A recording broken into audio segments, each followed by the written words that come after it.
Mais bon, en même temps, on continue de vivre, quoi. C'est ça aussi.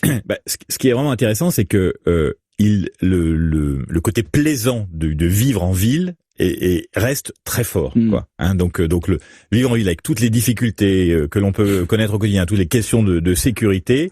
Même si on voit parfois que la sécurité, ça peut tomber dans des villes beaucoup plus petites ou voire des villages. Hein, donc on n'est pas à l'abri.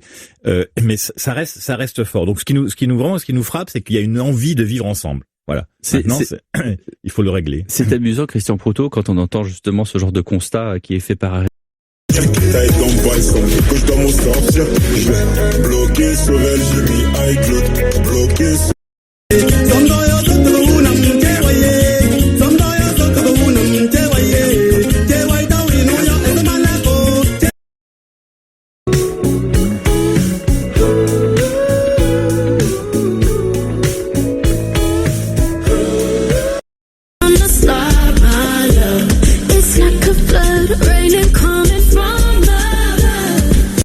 nama ya PCT ambanza sibiti na kizunga lekomu bayonzamaka mazono sam na kufimpa mutindo badi ya tisaka manaka ya kisalo ya ba mukembo tolamaka na Jean de Paul Bonaventure Ndeko.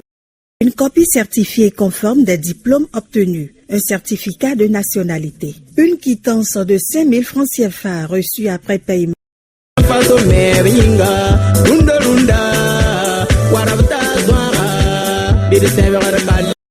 Pas oublier que c'est toute une organisation très complexe. Il y a bien sûr la part de l'État qui est importante, mais le comité d'organisation lui-même a beaucoup de choses à mettre en place pour chaque événement, puisque c'est une multiplicité d'événements avec des contrôles d'accès et qu'il s'appuie beaucoup sur ce qu'on appelle les volontaires. Et ces gens-là, pour eux, tout d'un coup, dans leur vie, avoir participé au JO est quelque chose qui va rester d'une manière pérenne jusqu'à leur mort. J'ai participé au JO. Mais pour les spectateurs aussi, regardez l'investissement qu'il faut faire pour venir au jeu.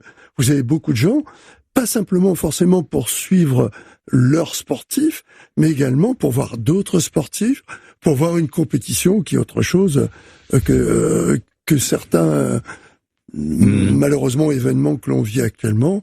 Et c'est un honneur également pour toutes les forces de police dont je parlais, qui sont dans ces pièces où on surveille, on quadrille la ville 24 heures sur 24, 7 sur 7, où on regarde tous les faits et gestes en fait. Ah oui, absolument. Moi, je me rappelle, il y a une chose que j'avais mise en place parce que j'étais sûr qu'il faudrait qu'il y ait une trace après les Jeux. J'avais 10 000 hommes, tous services confondus, en comptant... En 92 à Albertville. Oui, 92 à Albertville, donc sur 4000 km². Donc, il y avait donc police, gendarmerie, mais il n'y avait pas que ça. Il y avait la DDE, les pompiers, la direction de l'équipement, la DDE. Voilà, tous les services qui ont contribué au bon fonctionnement des Jeux. Je leur avais fait un diplôme.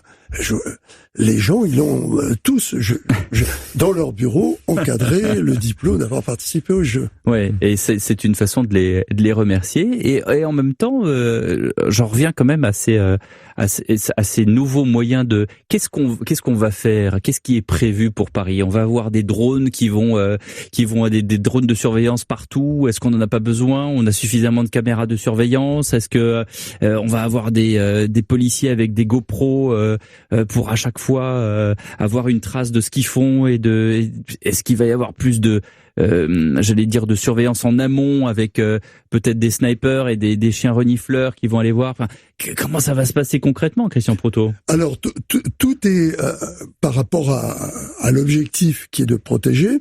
Tout est une succession de moyens. Et il faut quand même se mettre dans la tête que les moyens ne sont pas une fin en eux-mêmes. Ce sont les gens qui sont derrière qui les utilisent. Les moyens, c'est par exemple votre ordinateur, il vous permet d'accumuler beaucoup plus d'informations et vous tapez dessus pour aller les chercher. Un système de vision nocturne.